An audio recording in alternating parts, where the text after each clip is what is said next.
Have any of you out there ever had something that happened to you um, years ago that kind of coalesced much later in your life?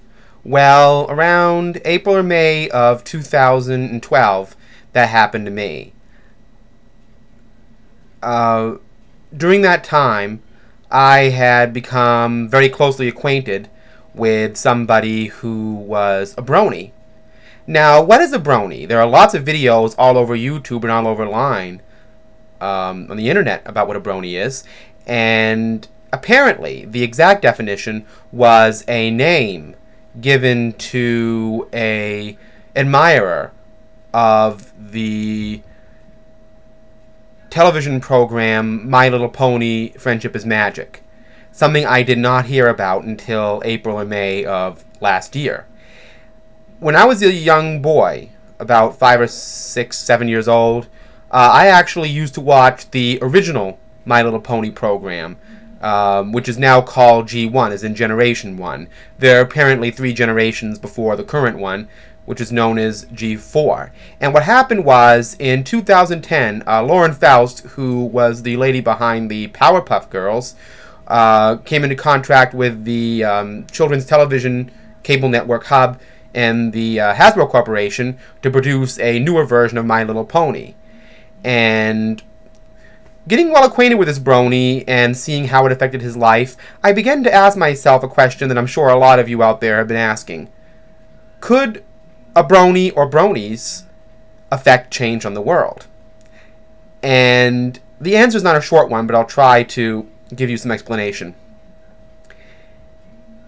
I decided, as with most things that I do, to explore the brony phenomenon myself and My Little Pony. Now, even when I was younger, this was very much the idea that this is a show designed for 8 to 10-year-old girls, My Little Pony, when in the 1980s, and any man who was interested in it, and there were a lot of young boys who watched that show, not just girls, a lot of young boys who watched that show, were very, very much challenging perception of masculinity on the school ground. But it was seen as a passing fad, and it sort of went away over time. Now, all these years later, I'm hearing about this brony phenomenon. And essentially bronies are men who are over the target age for the show, which would be about ages 15 to, I suppose, in your mid-30s, who have taken a great interest in this show that is not an ironic interest. They're not seeing it as camp or kitsch. They really love this show. And when I watched it, I could immediately see why. I'm going to start out with the most obvious reasons. The social reasons. We are living in a very emotionally ill society right now. You know, we have a biracial president who can hardly open his mouth without being quoted out of context or having highly bigoted names hurled at him that aren't even politically incorrect. They're just mean. Okay? This is the world we're living in today. The Obama administration. Now the second Obama administration. And the fact is, when I watch My Little Pony now, 2 episodes in the first season of the show alone actually deal with issues just like that.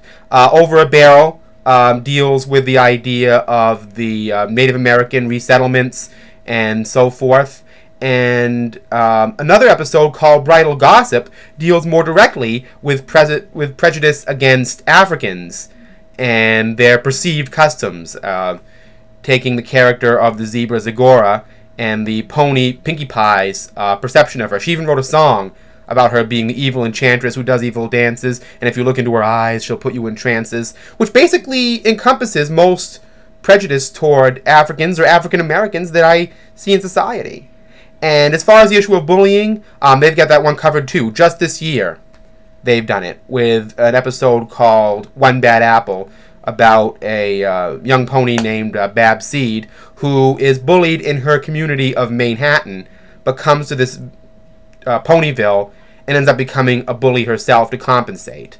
And of course, the theme of the show is that a magical unicorn, Twilight Sparkle, and her 6 companions from Ponyville write letters about lessons they learn on the concepts of friendship to the matriarch of this Equestria, which is the land where all the ponies live, about friendship. And, of course, society is very, very crazy today. Very, very crazy. You know, people are saying things that are completely out of their league. They're working way too much, and they're criticizing anybody who questions their views on education, employment, social change, anything. And that's reflected in the show, too, with characters like Twilight Sparkle, Pinkie Pie, and Fluttershy in episodes like Lesson Zero, Party of One, and The Best Night Ever in particular, literally losing their grip on reality because there are elements about friendship and socialization they simply don't understand. And I think that these kind of situations in the show, taken together, present to these bronies who are actually having these same struggles in a more realistic way, something of a safety valve, which is distant enough from them to make it safe, but at the same time close enough to effect that makes life changes for them. And, you know, the bronies have a very mixed group of interests they have. Some of them are into writing different types of fan fiction. There's this very dark and bleak and kind of nasty subgenre of this fiction called grimdark, which is basically about ponies killing other ponies, which I'm not going to go into, and clopfic, which is basically pornography. And there's also slice of life fanfic, which could theoretically be canon, that's done in different ways. And there's some beautiful fan art on sites like DeviantArt and even 4chan, where a lot of this started, or Tumblr, and they've based stories around these fan arts. And I've seen some beautiful My Little Pony fan art. It seems to be inspiring great feats of creativity, writing, painting, in these men, these bronies who are interested in the show. And knowing my interest in art and writing, that's just not bad. That's a really great thing, and I'm very happy to see this happening due to My Little Pony. So it's really amazing that something that I felt a little bit guilty about liking as a young child in its first incarnation would be inspiring perhaps millions of men in my age group at present day now in a later incarnation of the program. So when it comes right down to it, if somebody were to ask me, do I think that there are bronies out there who could change the world? Well, to answer that question, I would say, from what I've seen on YouTube and all over the internet, and talking to my brony companion, I would have to say the answer is a resounding yes. So everybody, take care of yourself, bronies. Everybody, enjoy your life, and remember, love and tolerate. See you next time.